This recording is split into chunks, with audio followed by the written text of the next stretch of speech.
Hello and welcome to Bolt Creator. In this video I'm going to show you how you can get more power out of your Lada Niva by replacing the jets inside your carburetor. What we'll be doing is removing the upper part of the carburetor, and it has 5 bolts, which is Phillips heads, just a regular screwdriver, and remove them.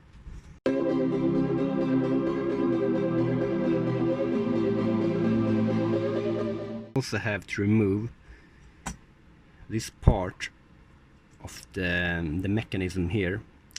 Maybe you should have done this first, but it doesn't matter. It's really easy, as you can see. Then you carefully lift this up. Now, looking down inside the carburetors, we have the jets. We have the fuel jets down here. We have the air jets up here, and to my knowledge this is called the main jet and this is the secondary jet, and I call this the right one and this the left one because in the direction relative to the car, this is the right side of the car and this is the left side of the car. This will be the right one relative to the car and this is the left one, and they should be stamped. Mine aren't, but I have a spare one that is.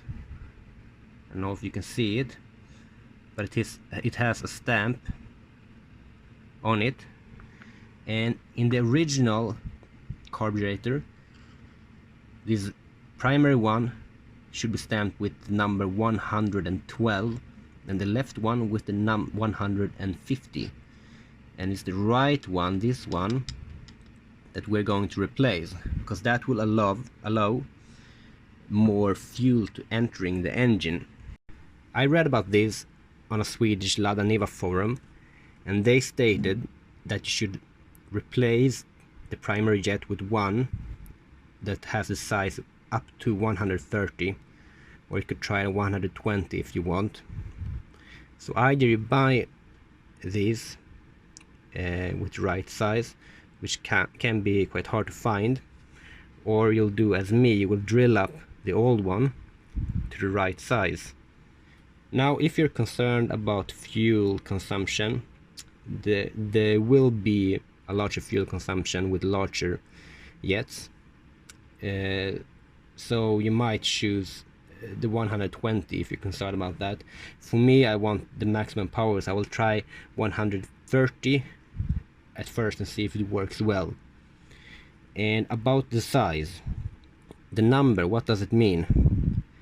This says 150. That means that the orifice, the hole in here, is 1.5 millimeters wide in diameter. I have bought some very small drills, 1.3 millimeters and then also 1.2 millimeters. So we'll be removing the main jet.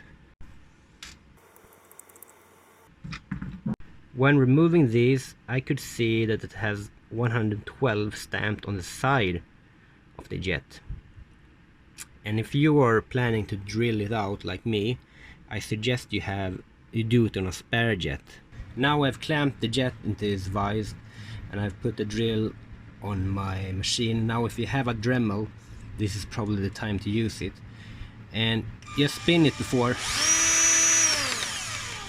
just to see that it, spins fairly straight, so it doesn't go like this, because this is very sensitive. Now if you fail with this one, you can solder the hole so we can redo it. Yep. If I try to take the drill and put it through the hole, it works. That means that we accomplished it, and it looks good. So here we have it. I will be replacing the right one. Now we're finished, and I will try to start her up and see how it works. Perfect. I only needed to drive for like 10 minutes to see there is a big difference. The car has much better drivability and much more power, especially in lower RPMs. So this was very, very true. It really works.